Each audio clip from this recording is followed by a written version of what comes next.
It's one of the most iconic moments in the history of golf. The locale, the 18th hole on the stadium course at the Players' Championship. The opponent had won 10 of his previous 16 starts. The golf world was looking for someone who could tame a tiger. Be the right club. And with a 6-iron from 179, the moment was born. Be the right club. Welcome to the Be the Right Club Today podcast, presented by Makefield Putters. Be the right club today. Now, here are your hosts, Hal Sutton and Todd Burrell. Welcome to the Be the Right Club Today podcast. Hal Sutton and Todd Burrell joining you this week. And Hal, I'm excited to introduce our special guest who's been transformational in the digital golf instruction space and someone I've watched and followed throughout his career. The PGA of America's Teacher of the Year in 2012, Michael Breed is here. Welcome in, Michael. Thank you so much for having me. I'm excited. You know, Hal comes on my radio show all the time.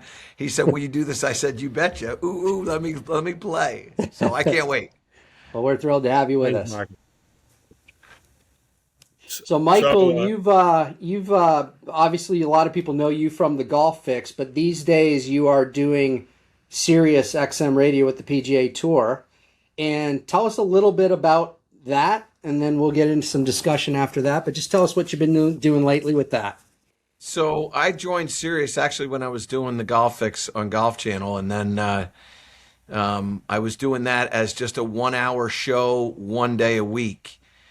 And it was really well received, and then they asked to expand it to 2 days a week, and then it was 5 days a week, 1 hour a day, and then it went 5 days a week, 2 hours a day, and then 5 days a week, 3 hours a day. And so it seems like, you know, the golf instruction never grows old. And I've also been able to kind of morph into some of the things that I've wanted to try to morph into, how to help people play better golf, not just physically, but mentally, emotionally, all those things that Hal knows well about. The coach is more than just coaching a golf swing. You're coaching a mind, you're coaching an emotion.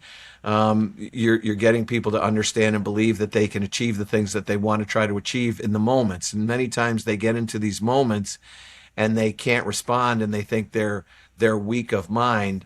And what I try to let people know through the radio is that you just haven't conditioned your mind. Much the same way, and I'm sure Hal would agree with this, rarely, if ever, do you see people up until aim point. Now, whether you like aim point or you don't like aim point is irrelevant. Up until aim point, people never practice reading greens. You never see anybody going out there and looking at a green and trying to understand what it's doing. They just get there, they hit a putt, and then they look back again. I can't believe that this went that way or whatever. And I do think that what happens to people over time is they hit bad shots under pressure, and they think, well, you know what, my swing is flawed. And I always go to the idea where you have not prepared your swing thoroughly enough for you to be able to think that your swing is going to show up when it really needs to show up. And that's one of the separators between, like Hal, the elite golfers, and the players that are 10, 12 handicaps when they stand into a club championship. They always kind of feel like their mind is letting them down. Their swing lets them down because their mind is not strong enough, and they haven't trained their mind how to think properly when they get under pressure, or when they miss a 3-foot putt and they go to the next tee with that 3-foot miss on their mind. And I think that's one of the things, again, that Hal was really good at, Tiger was really good at, elite golfers are really good at. They're able to let that situation go. It bothers them for a moment, and then they have the ability to kind of focus on, all right, what do I need to do now? Okay, I got to get this driver in the fairway with a little cut down the left side or whatever it may be. And so I've been able to do that through the radio, and it's been fantastic. So I wanted to say something. You triggered something in my head. You know, train the mind, because the golf swing hasn't been trained correctly. Sometimes the right thing to do is to not think.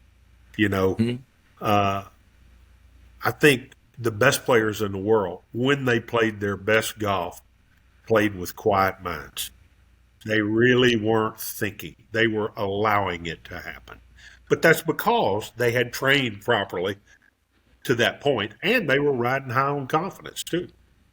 Yeah, trust and belief are two big things that separate the elite level player from the 10 or 12 handicapper. The 10 or 12 handicapper plays with hope. The elite golfer plays with belief. And those are two very different things. So I was telling Todd about something that I just did. I was out in Carmel. You'll like this story, Michael. I was out in Carmel and I bought a bronze for my driveway. It was a little boy that's in the finish position, 7, 8 years old. And the title of it is, I Thought I Could. Well, my wife said, what are you doing this for? And I said, every time when I was young, my dad would ask me, why did you do that? And I said, well, I thought I could. So I put this at the entrance to my house. And I'm hoping that everybody drives by remembers when they thought they could. Because when you start to evaluate risk, then you're beginning to say, can I? And I promise you, we all need to go back to, I thought I could. It's brilliant. I love it. That's a great You're point. 100% right. Yep. That's a great point, because as you progress in your golf careers, whether it be competitively, Hal, or Michael teaching, or whatever it might be, we all accumulate scar tissue over time. And it's whether or not that scar tissue starts to chip away at the goal of I can do it versus what if I don't do it? Because as you both know, doubt is the killer of all golf swings, and it leads to anxiety, and it leads to tension and all kinds of other things that I'm sure you can both speak to. And Todd, I would say too that doubt is the killer of all things, whether it's a golf swing or relationships or businesses. Once doubt creeps in and you don't have the absolute trust and belief and faith in the process and the program, you have a real challenge. I will tell you this other thing too, and this is something that I've done as a coach and as a player. I keep a journal. I tell my players to keep journals. And what I also tell my players is when they get done, and you all know this because you're golfers like I, our instinct is always to look back at where we didn't excel and look at our score and go, well, I could have shot this if I'd have done this, if I'd have done that, and if I hadn't have done that. And what I do with my students and what I do with my family is when they get in the car, I call it the ride home. When we get in the car, what we do is we reflect upon our best shots that we hit, our favorite shots that we hit, and then we write those down in the journal. And I go back to a shot that Colin Morikawa hit in a PGA championship to win a PGA. Remember, out there in California, he drove, I think it was the 17th green with a little cut shot, hit it up there to like 8 feet, made that putt. Remember that? Yep. Right. What he did was he reflected upon a shot that he hit at Jack's place a month prior when he had the same thing. He hit the same drive, same exact distance, same everything, and he hit it onto the green. And he said when he stood over that shot on a PGA on a Sunday, his reflection was back to a successful moment that he had, and he created success in the moment by the success that he had in the past. And what happens to most amateurs is they don't reflect on their successes.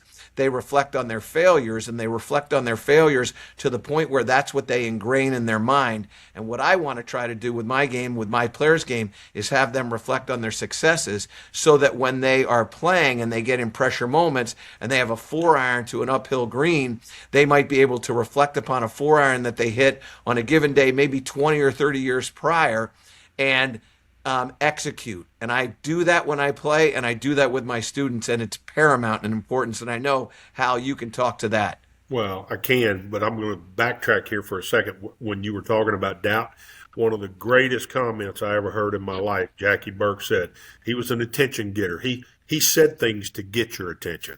And he said, Hal, wouldn't you agree that cancer is bad? I said, yeah. He said, there's one thing worse. I said, what's that, Jackie? He said, doubt.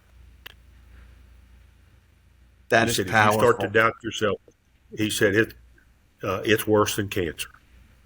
And, you know, those sort of things, you never forget those sort of things when people say that. Well, the mind's a powerful thing. How many times have we stood over a shot before? And Michael, in reading about you, I think this I read... is the book you need, The Power of Your Attitude. Yeah. Stan Toller. This is one of my Bibles. Sorry to interrupt. No, Go it's ahead, okay. Todd. In reading about you and just your career and kind of your philosophy and how you've carved out such a nice niche in the teaching space, the digital instruction space in general. Prince of Positivity, is that the nickname I heard for you? It was something along those Some lines. people, yes, some people call me the Prince of Positivity. Well, I mean, like I to would say that that's I'm a the mayor. pretty nice I call it compliment. the mayor of Positive Town. I'd like There to we be the go. mayor of Positive Town. There we Yeah. go. Well, what I was getting at is we've all been there. We've all had doubt because, it's just human. And we've all had doubt over golf shots. And we've also had that doubt create an outcome that we ultimately don't want. So the mind is a very powerful thing. I think everybody would agree with that. Hal, you've obviously played at the highest level, and that's kind of where the champions separate themselves on Sundays, isn't it?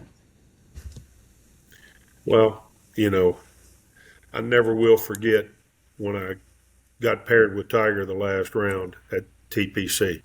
He's by far the greatest player. He's way better than I was. I just happened to have him on a golf course that I knew that if I was myself, I could beat him on that golf course. And, one thing that I told myself before I went out there that day is don't doubt anything you're about to do. Go with your first choice, whatever that is, and don't doubt it. Do it to the fullest of your ability. And, that was the mindset that I had going out there. And I think, neither one of us shot great that day. I think I shot 71 the final round. He shot 71, I think, because I was one shot ahead of him. I beat him by one. So, but I think that if he'd shot 66, I'd have shot 66. It was just, I was going to do what I had to do. And I think it's the power of the mind, not the golf swing, that does that, That's what we've been talking about.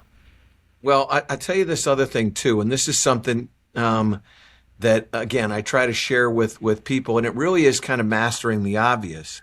And that is this. Would you expect a positive result to come from a negative mindset? You typically, I think, you get what you think about. There are all these little different phrases and things that I have in my mind. I keep quotes. I write them down in journals and books and things like that. You are what you think you are. That's kind of the way I look at it.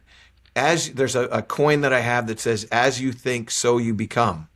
And that's kind of the way I look at it. And so what I try to share with people is if you think negatively over a shot, call it a 3-foot putt. If you're thinking about missing it to the right or missing it to the left, you would be foolish to then think that a positive result is going to come from a negative mindset. I would say a positive result would come from a positive mindset. And the cool part is that each person controls their mindset. And how do you want to have your mindset? Would you rather have a bad day or a good day? Well, we all want to have good days. Okay, so then think to yourself, I'm going to have a good day. And would you want to have a good shot or a bad shot? Well, I want to have a good shot. All right, well, think about good shots that you've hit and put those in your mind, and then you can expect good shots to come out. Doesn't mean it's going to happen all the time, but I guarantee you everybody would say the same thing. It will happen more often from a positive mindset, a great shot, than from a negative mindset. Yeah, Michael, as an instructor, for as long as you've been doing this now, related to exactly what you're talking about, the mental aspect of the game and how important it's always been, but how much more emphasized it seems to be these days with the sports psychologists and all. How has your job as an instructor, especially with elite players, evolved over the years to encompass what you're talking about now? Boy, there's a lot of different things that have taken place. And I think one of the things that, I believe people create their own environments. And so what I try to do in my teaching space is I try to create the environment that I want the student to have, right? So what's their experience going to be like and what's my experience going to be like? And it's much like anything else, there are rules, right? So you go to a club, you go to Wingfoot or Augusta National, there are certain rules of how you're going to behave. And one of the things that I try to share with my students is I ask a lot of questions. So what I do is I ask them, what do you hope to get out of this lesson? Most people say, well, I hope to get better. And I said, well, let me tell you what my hope is. My hope is not that you get better. My hope is that we identify what you need to do to get better. But there are other things that are involved in this. I hope that you're going to practice and work on the things that I want you to work on. I'm holding you accountable so that when you come back, if you haven't done the things that I want you to do, we're just going to do this lesson again. Now, you don't want to do this lesson over again, and I don't want to do this lesson over again. So the only way we're not going to do this lesson over again is if you do what I ask you to do. You got to do these drills. You got to do this over and over for 4 times. I want my students to practice with the same club for 4 practice sessions. That's what I want. You can't come back to a lesson with me unless you've done that. So I establish the ground rules and I make sure that they're held accountable. Because what I don't want to have happen, and what I hear happen all the time, and I know how you've had this happen, you go to an individual for a lesson and they expect to be great immediately. And what I try to remind them is, my job is to identify, your job is to create the familiarity with the skill required. And so this is not, I'm going to tell you what to do, and then prang, I hit you with the wand, and you're going to come back and you're going to be a 3 handicap. It doesn't happen like that. Right. And I think what happens over time is that when you start to get people to understand the environment that we're in and how this is going to work, then all of a sudden they get better. I think when I was first teaching, my expectation and my assumption was they were going to come to me for a lesson, and if they didn't go out and play better, then I had failed as a coach. And I never looked at it as, okay, my job is to identify the skill that they need to develop, and then they need to develop it, and I need to hold them accountable to that skill acquisition or that development. I would say that's been the difference. I don't know how you have gone through that and the coaches that you've worked with, but that's the way I see it. Well, you said something, you want them to practice with the same club for 4 sessions. I used to practice with pitch and wedge. I'm not talking short game. I'm talking golf swing. Pitch and wedge, 7-iron, 4-iron, and a driver. That was the things that I'd practice with. And I never practiced with them only one day. Like if I was hitting 7-iron at the time, I'd hit it for 3-4 days before I would actually say I'm there where I want to be. Because they all require a little bit different golf swing, getting a little bit familiar with it. And one of the other things that you said there that really resonated with me is, wait a minute, I just had a senior moment. I forgot it. I'm sorry. Well, I forgot what I said, so we're even. Oh, man, it was important too. It'll come to you. Yeah. But that's really interesting because we have seen such an evolution in the information that's out there about the golf swing, and Hal and I were talking about that a little bit before we got on, just, looking at kind of your career and how technology has evolved throughout your career. And, now we've got TrackMan, we've got all these different platforms, we've got all these, professed swing gurus on YouTube telling you how to do it, and everybody's got a different idea and everybody's got a different way of doing it. And Hal told me if he sees somebody on YouTube, he runs the other direction. So is there a point where there's too much information out there, I guess is the question that I'm getting at. I don't necessarily believe there's too much information out there. I think that there's, if you look at golf, I don't know that there's ever been a sport that's been more written about instructionally. I have a library that's probably got 1,000 books in it. My friend Martin Hall has a library. He tells me he has 3,000 books. I have a friend of mine who's not a golf coach, he's just a golfer. And he's got a collection of about 1,500 books. You go back into time, Golf Digest, Golf Magazine, Golf Illustrated, Sports Illustrated, like there's been so much instruction written through years and years and years, ever since the very first book was written by H.B. Farney in 1857. I mean, they've been writing about this sport for a long, long time, and how to play better and how to hit the ball better. I think that when I watch YouTube, I don't watch it like everybody on YouTube is a coach. I look at everybody on YouTube as people that disperse information. And then the coaches, to me, are the ones that develop skills in players. And I don't think that will ever happen on YouTube. I think YouTube will always be an entertainment source and a place where people can find information about a given something, but they're not coaches as far as I look at it. I look at coaches as people that are actually teaching others how to play. And I subscribe to, like, the drills that somebody is doing. Like, I am more fascinated with what are the drills that you give somebody to solve a certain problem, rather than, hey, here's how you do this, or here's, like, give me a drill that's going to solve this thing. That, to me, is the coach. And then the other thing about a coach, and this is really important, and I'm sure, Hal, you have come across this. There's a lot of different ways to swing a golf club, but I think there are principally three different minds that exist. There is a kinesthetic mind, there is an analytical mind, and there's a spatial mind. And for me as a coach, what I need to do is I need to identify in my students what mind I'm working with. Am I dealing with somebody that's going to understand better if I steer their body into certain positions? Am I dealing with somebody who's going to be better off if I paint pictures for them? Or am I dealing with somebody that has to think about what their right wrist position is at P4? Like, these are different people. And as long as I prescribe the right thought to the mind that I'm dealing with, now I got a chance. And I'll tell you one that I know how you're aware of. When Seve Ballesteros got hooked up with Mac O'Grady, that's when Seve Ballesteros lost his skill set. And his skill set was all creativity and imagination. And he learned how to play by hitting a 3-iron on the beach of Santander and trying to figure out how to hit a bunker shot. And you talk to him and it's, hey, da-da-da-da-da, and give a look. And he could almost play through genius and not even know what he was doing. And the art of being a great coach is understanding how to teach each individual mind, and that you will never find that on YouTube.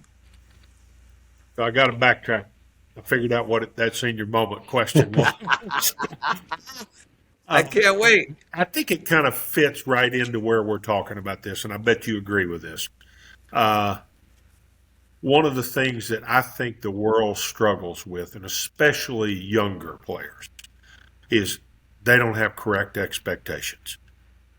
They don't know how close the touring pros hit a pitching wedge. They think they're hitting it 6 feet all the time. And I don't know, I haven't seen the latest, but, it's closer to 20 feet. But kids will come in and they say, well, I'm just not hitting it close enough. Well, how close are you hitting it? Well, 20, 25 feet. Well, what do you want? I need to hit it less than 10 feet. Well, yeah, you do sometimes, but they don't all the time. So to me, if you can convince them that they need to get correct expectations. See, that's my problem right now as a player. I got 2 artificial hips and an artificial left knee, and both my left knee and my left hip, and I can't go to my left side the way I used to.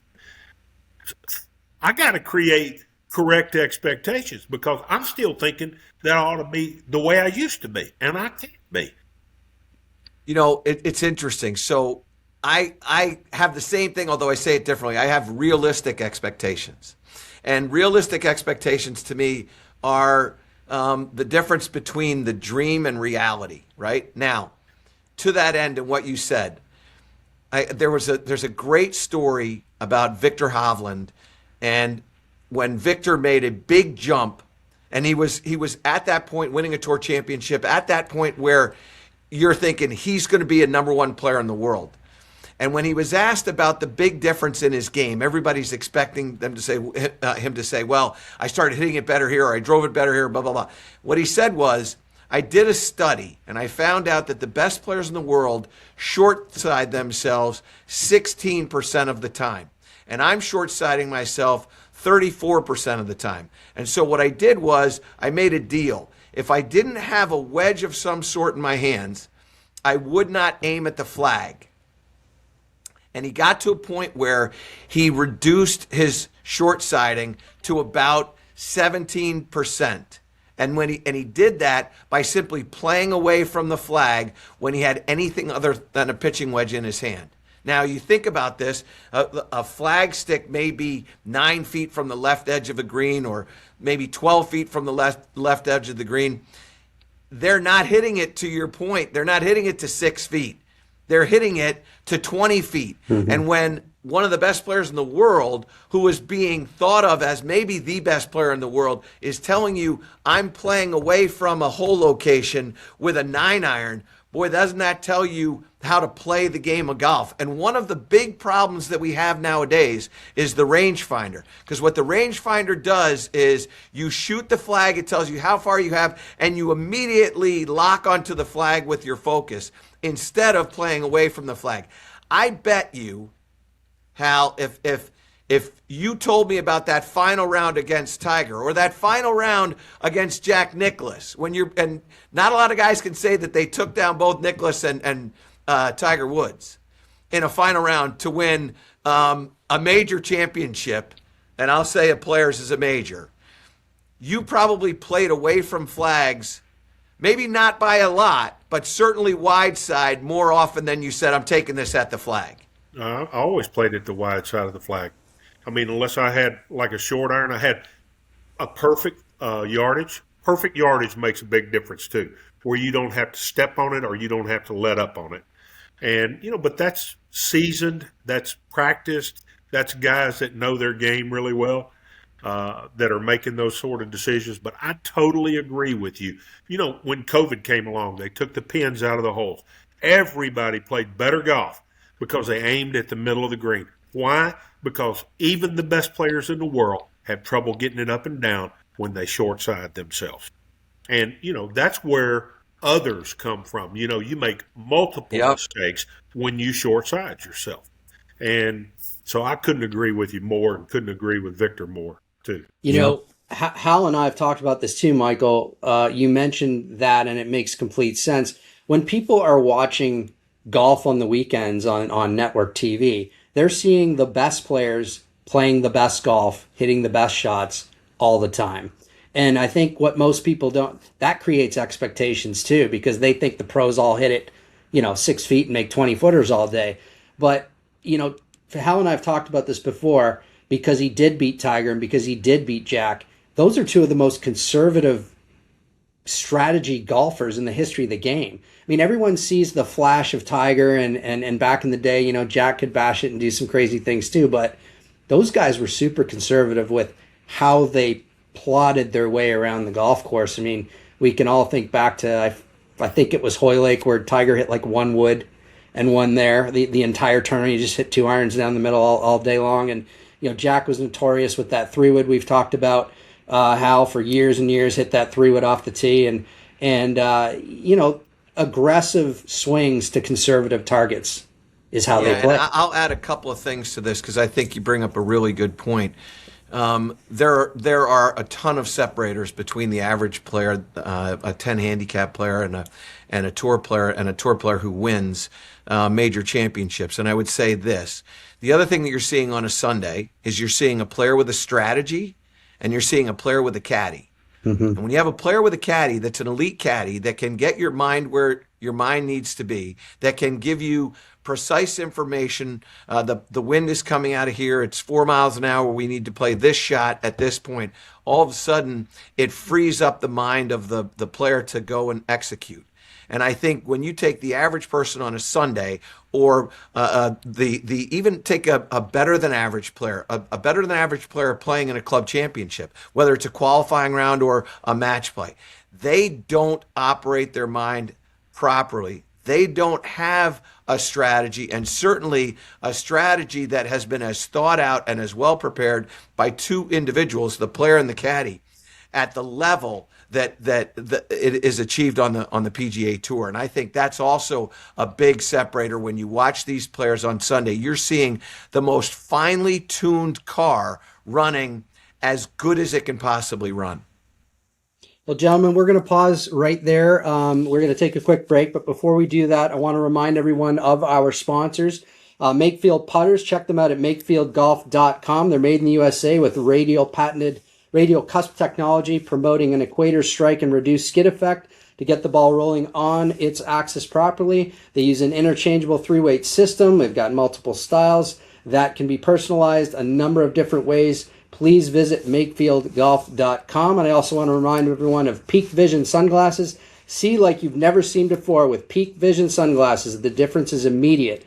Get ready for the golf season and use code GS15 at peakvision.com. That's code GS15. We'll be right back. You hit at least 18 putts around, more like low 30s. So you better make sure you got the right putter in your hand. And I don't think people have spent enough time trying to make sure they have that. Hi, I'm Hal Sutton. 25 years ago, I had the right club at the right moment, and it made a huge difference. Today, I've teamed up with Makefield Putters. I now use the right putter today. You see, Makefield has unique radial cusp technology. The ball releases faster off the face and keeps the ball rolling more on its axis. The result is a straighter putt, more on target. When you get everything just right, the putter that fits you just right, the one that you believe in, your confidence should be oozing out of you. So I would encourage all consumers, go to the Makefield website and educate yourself and get fitted correctly, get the right putter in your hand, and there's hope for better putting ahead.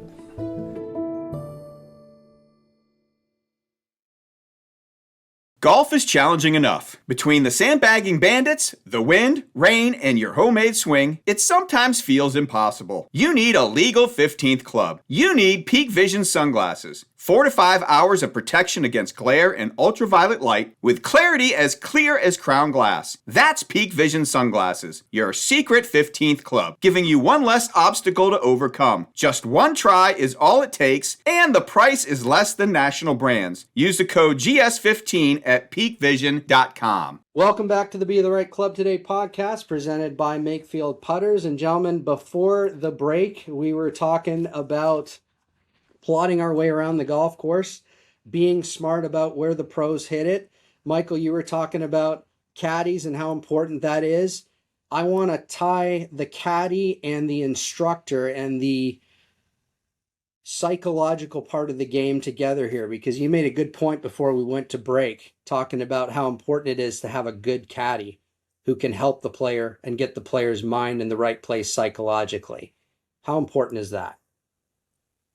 I mean, I think it's paramount. And I think that, look, we're all peculiar and we all have our particular ways that we like to operate, and ways that we don't like to operate. And I know, Hal, you can talk about this subject forever. You had a caddy who worked with you for a long, long time, and you guys understood each other. And it's like a marriage. What I can tell you is that when I play, if I'm fortunate enough to have a caddy, I will have a conversation with the caddy before I go. And my conversation goes like this. I like to take the club out of the bag. I don't know why I like to do that, but I don't want to be handed a club. I like to take the club. I like to, when it comes to reading a green, I like to tell you what I think. I don't want you to tell me whether it's uphill or downhill. I think my brain's going to process that. I'm going to look at a break and I'm going to go, this is what I see it doing. Tell me if it agrees with you or not. And there are certain things that I like to do. And when you have a caddy that's on the bag every single time that you're playing, who's also vested, this is how they make a living. All of a sudden now you know that you're getting the best effort, particularly in the biggest and most important moments. I think the caddy is everything that the player wants the caddy to be. Some players want the caddy to be quiet. Some players want to have a caddy have a conversation. You see Jordan Spieth and Michael Greller, those guys are literally, it looks like they're splitting atoms out there. And you've got other players that are just asking the caddy, hey, what's the yardage? And then the player will grab the club and not really use the caddy a certain way. We've seen Tiger Woods with Joey LaCava, not having Joey read a green for him. That's just the way it works. And I think what happens is that everybody understands how they need to function in order for this car to run its best. And I think, Hal, you probably can speak for weeks on this one subject. Well, I can. I mean, when I first went out on the tour, I took Freddie with me. Freddie knew me. He did not know the golf courses. The world said I had really disadvantaged myself, that I should hire a caddy that knew the golf courses real well. I thought it was more important for Freddie to say the right thing that I needed to hear, not something else. And he had caddied for me for a long time. He knew how I operated. So, we had a method. You talked about pulling the club out of the bag.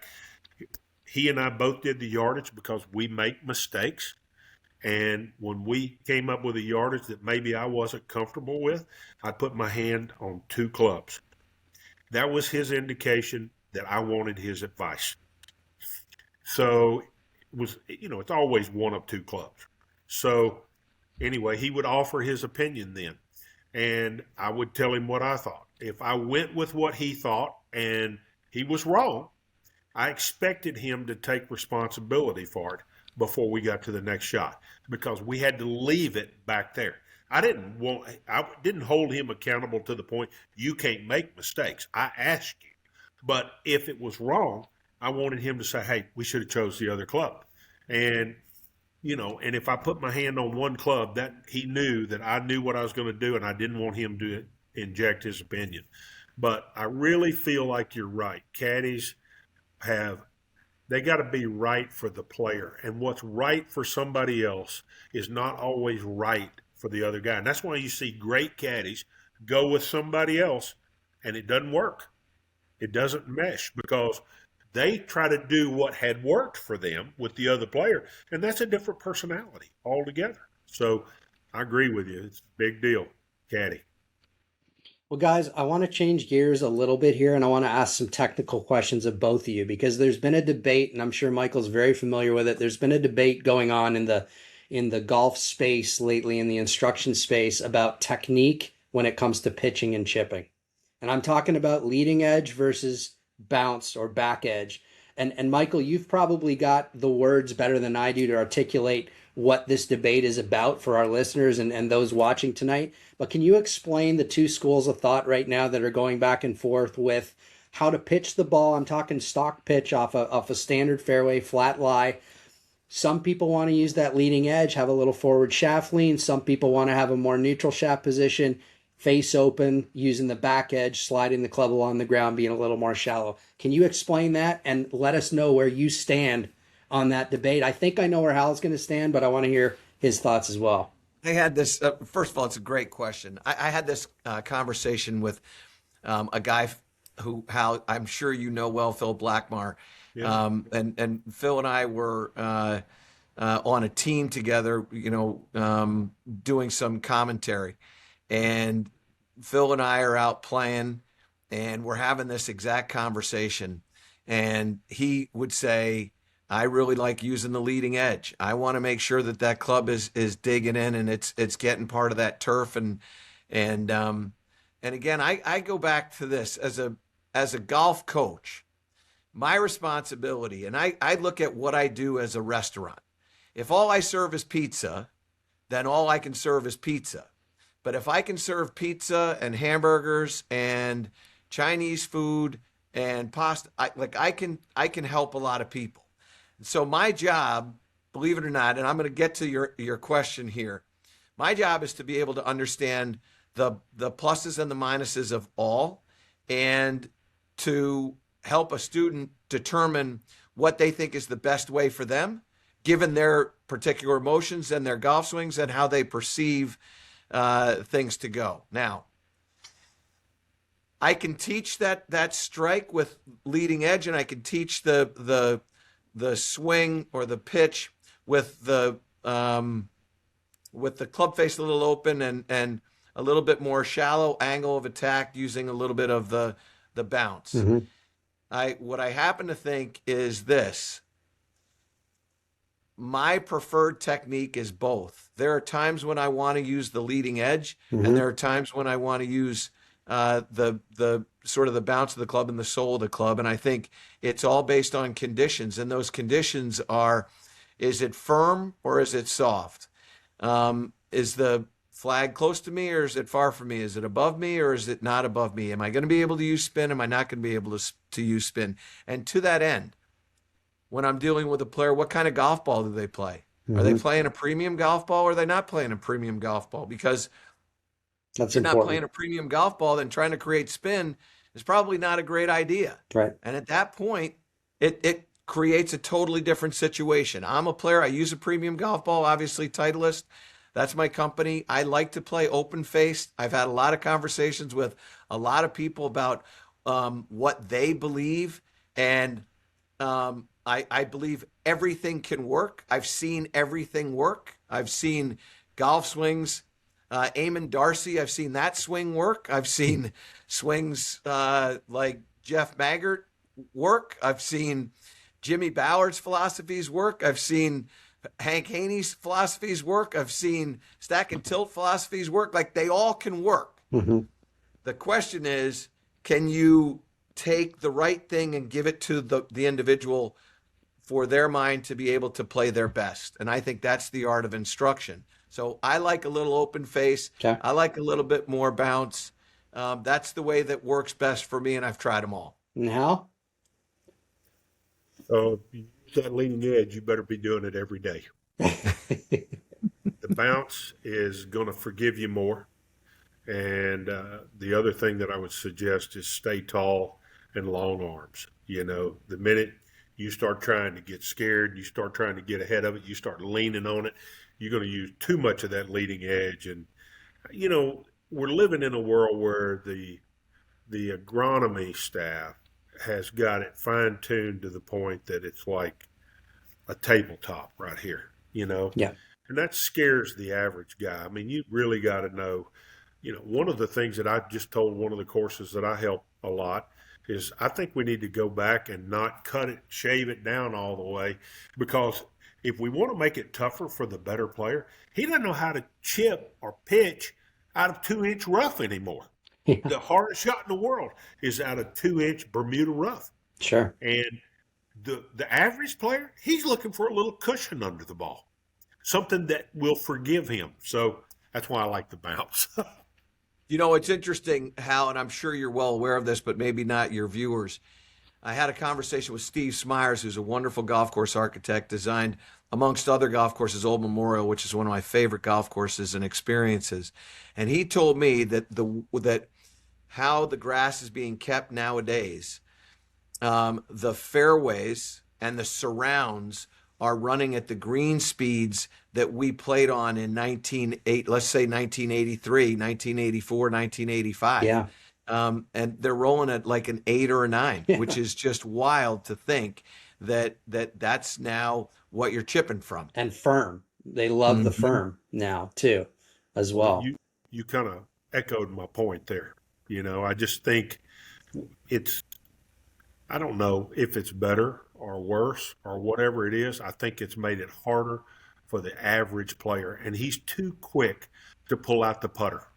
I mean, it's the only thing he can do consistently. Here's why he pulls the putter out. He knows he can get it on the green. If he chips it, he's not sure he can get it on the green. And one of the things that I'll say to the average person out there is if you forgot about getting it close and all you said, I just want to chip it on the green.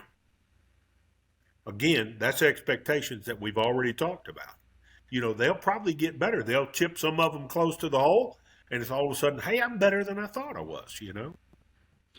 Guys, I think one of the best shots, Todd, that we've seen played in an Open Championship, and Tiger did this too with a 3-wood, is that 3-wood hybrid from off the green and Yeah. you know, playing that shot. I think that is a fabulous shot. Every single player, no matter the skill level, no matter where they're playing, should have that shot in their bag. I agree. I mean, that's a fairly simple shot. It's one you can practice, not put a ton of time into. It's just kind of getting the feel of that extra pop off the fairway wood or the hybrid around the greens.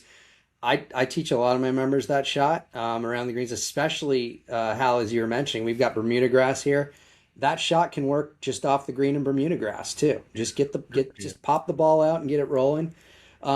Before we wrap up here, guys, I want to ask both of you because, Michael, my understanding is, and this is probably why you're a really good golf instructor, is you will evolve to what the student needs. That's kind of what you described earlier. But is there a drill, I'm going to ask both of you this separately, is there a drill, I'll start with Hal, that you fell back on throughout your career that you consistently found when you got off the rails a little bit? There was one drill that you did consistently that you knew, okay, things are I'm going to reset. This is the drill that kind of gets me back to baseline. Did you have a drill like that you relied on?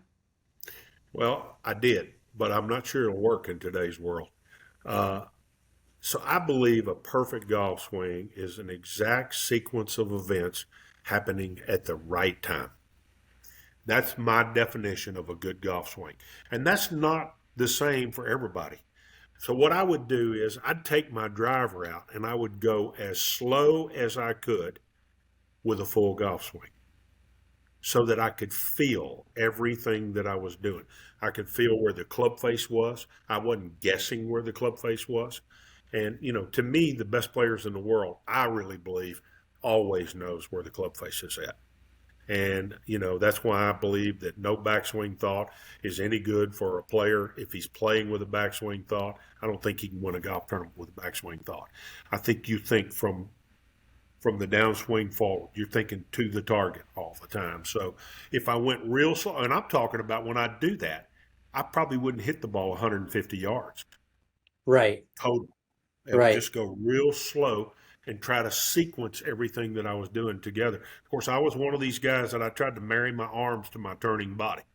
Right. I didn't want to get them ahead or behind. And the worst thing in the world that I could ever do, and I did it. It cost me 2 years of my life. I got the club behind me and I got stuck. And boy, when that happens, you're bringing in both sides of the golf course. And I couldn't drive it in a 10-acre field, and I used to be a really good driver of the ball. And that particular 2 years, I couldn't drive it in a 10-acre field. Well, it's interesting you speak about that slow speed because, Michael, I was watching one of your older videos earlier today, actually, and you were talking about the backswing, and what you were demonstrating was how slow it was a drill where you were taking the club back extremely slow and explaining how important that was to getting in the proper position to make the forward swing. So I'll ask you the same question. Is there a drill that you have found yourself going back to with students throughout the years that's kind of like the most popular or the go-to drill? And I understand that the menu, the restaurant analogy you used earlier, so I know you evolved to your students, but is there one that kind of sticks out to you?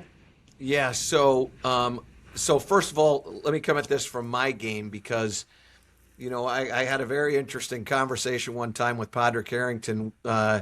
This was in the Grand Slam of Golf in Bermuda. And Padraig came up, then Hal, I know you know this, Padraig is a golf enthusiast and particularly a golf swing enthusiast. And so he hits his tee shot, I hit my tee shot. We start walking off the tee and he says to me, you got to feel a lot of pressure when you play. And I said, why? And he goes, well, you stand up on TV and you tell people all the time that they got to do this to hit the ball where they're going. And he goes, and I look at your golf swing and you pretty much hit it where you say you're going to hit it.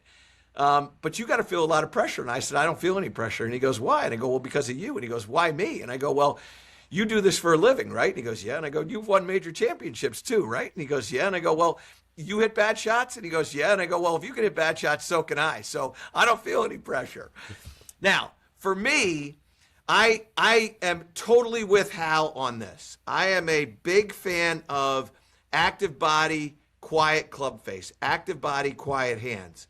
And I know for me as a teacher, in order for me to teach at a high level and play at a high level, I have to make sure that my club face is very quiet and that my body is active.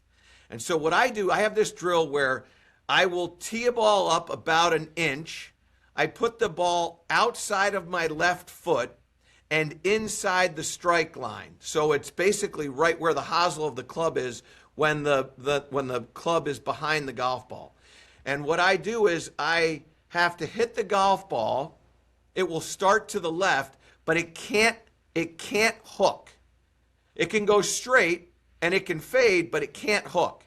And what happens when I do that drill and when I prescribe that drill for very good players, they learn how to let their body and they learn how to use their chest. A lot of players nowadays, particularly with the quest for speed, are really trying to use the ground and really trying to use the lower body, and they forget that the arms and hands are attached to the upper body, and I want the upper body to be moving.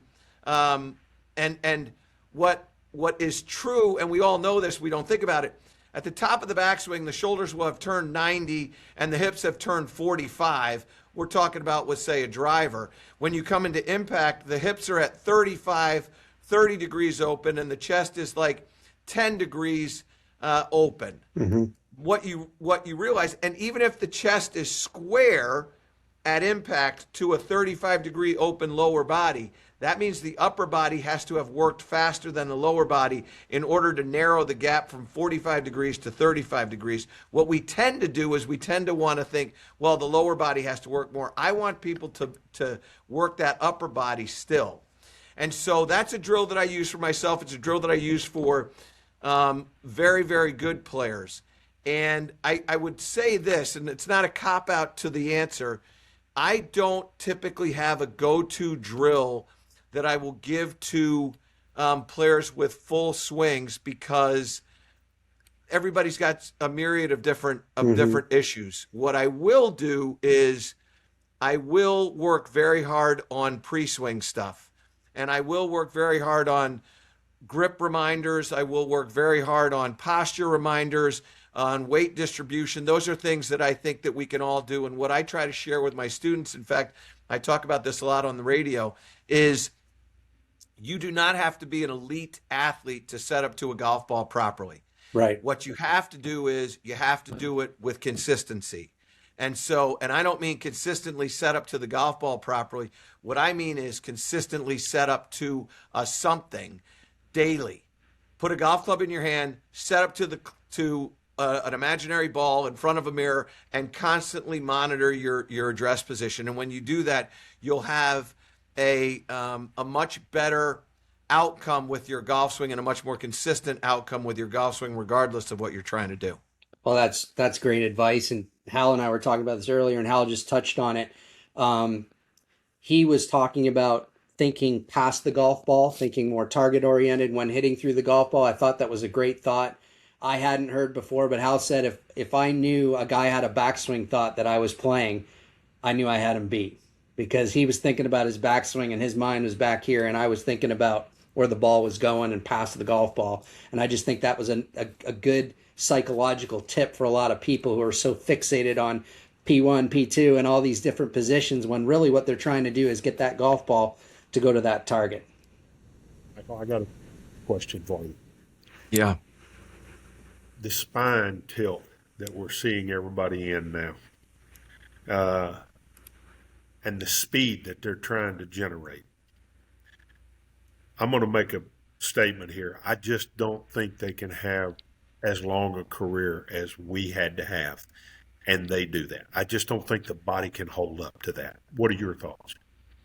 I think you're 100% right. And I think there's a couple of things. I think that when the reverse C golf swing left the game, I thought that was one of the best things for the game of golf and for longevity.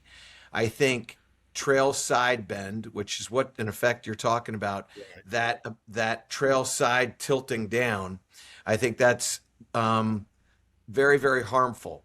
And what I also think is that, to your point, the speeds that they're working at and the jumping off the ground in that combination, what you're doing is you're really, like, that side of your body is almost like an accordion. And you're putting some real pressure on that trail side. And so my fear is that players will not have as long a career. However, strangely, I don't think that's going to have a huge effect on the PGA Tour. I think it will have a huge effect on the PGA Tour champions. And the reason why is these players are playing for so much money now that they don't have to keep playing. You look at players who played in your generation, players who I played against. I'm a little bit behind you, not dissimilar in age, but a little bit behind you. A lot of these players have to keep on playing and ultimately end up finding a second career because they have to. Ted Schultz is a guy who's a coach. Now, you see this all the time. They weren't able to amass the dollars that these players can amass now. And so what you end up getting is players that are going to harm themselves down the road. And I think this is going to start to show up in the 35 to 40 range when we stop regenerating, when the body starts to not be as supple as it was when they're 25. And so I think these players are going to have very good success for, say, 15 or more years. But what I think is that they're going to be in such bad shape when they get older, they're not going to be able to play the PGA Tour Champions. And I think what you're going to see in the PGA Tour Champions is a very, very different look. You're not going to see the Hal Suttons and the Lee Trevinos playing in the PGA Tour Champions, the Hale Irwins. You won't see that. What you're going to see is you're going to see players that maybe played at a less than level than that elite level player playing on that PGA Tour Champions. And I don't know whether people are going to try to get out there to watch players that didn't have 10, 15, 20 wins on the PGA Tour and maybe a major or two playing. I just don't know that they're going to draw the way the PGA Tour Champions draws now. Good point. One of the things that I'll add to that is they've got their pockets so full that their desire to win is not going to be, they're just going to pocket the cash. And, you know, there's guys out there that's won 2-3 times and won $50 million. And, I mean, you didn't amass $50 million without winning a lot of tournaments in the era that I played in. So, that's right. You know, I think the tour is in a good spot. I think they've got a lot of great players. Actually, they got more good players now than they had back in my era. There's anybody capable of winning. Although I'm going to close with one point. Boy, was I glad to see Ryan Fox win the British Open, because he is not the perfect physical specimen. He doesn't have the perfect golf swing, and he plays fast. Golf won when he won. Yeah. I agree. Well, Michael, I want to thank you so much for coming on with us tonight. We really appreciate you being here and how great conversation. I want to remind everybody about our main sponsor, Makefield Putters. Again, please check them out at makefieldgolf.com. They're made in the USA. Customized putters, fantastic. I've got one myself. I've sold a bunch of them here. Hal uses one as well. I'm telling you, check them out at makefieldgolf.com. Educate yourself. They've got incredible technology. And once you get one in your hands, I'm willing to bet you're going to want one for yourself. I also want to remind everybody about Peak Vision sunglasses. See like you've never seen before. With Peak Vision sunglasses, the difference is immediate. Get ready for the golf season and use code GS15 at peakvision.com. That's code GS15. This has been the Be the Right Club Today podcast presented by Makefield Putters. Thank you for listening to Be the Right Club Today with your host, Hal Sutton and Mark Greenhalgh. Presented by Makefield Putters.